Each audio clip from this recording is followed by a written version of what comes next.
Brothers and sisters, I'm so glad you're all here.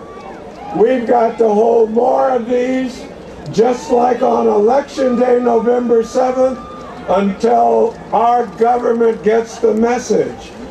Out of Iraq immediately this year. You gotta go. Hello, Detroit.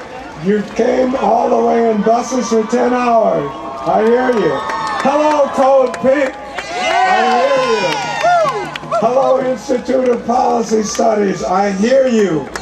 But George Bush has the habit of firing military leaders who tells him the Iraq war is failing.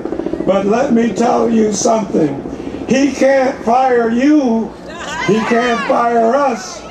But we can fire him.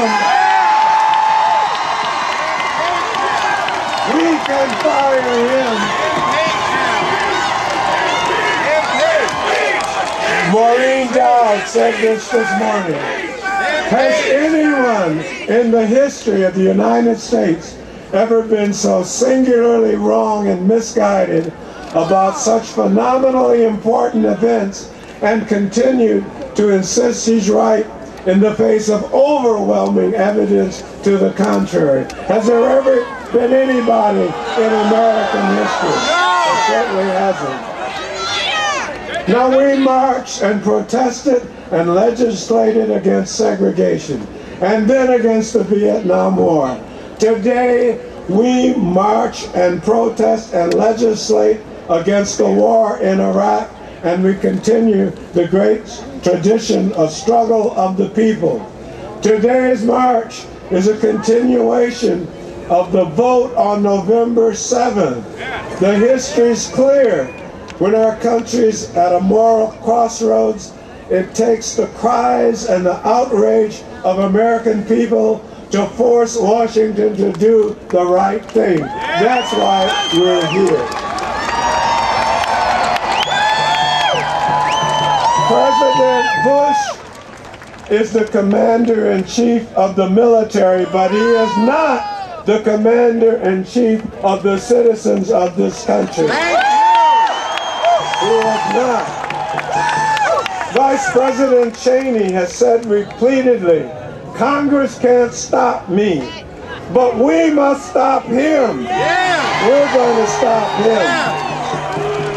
And so the founders of our country gave the Congress the power of the purse because they envisioned a scenario exactly like the one in which we find ourselves today. Not only is it within our power to stop Bush, it is our obligation to stop Bush.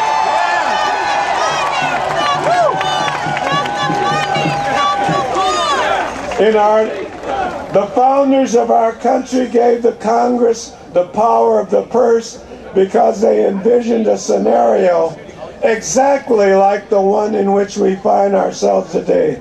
Not only is it within our power, but we're going to do it by holding rallies every week, every month, every day until we stop this illegal, immoral war in Iraq. We've got to do that.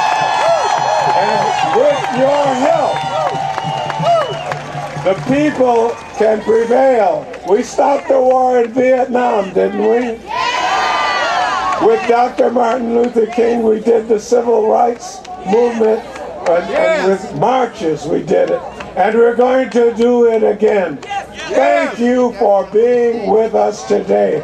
All of these members of Congress are with you.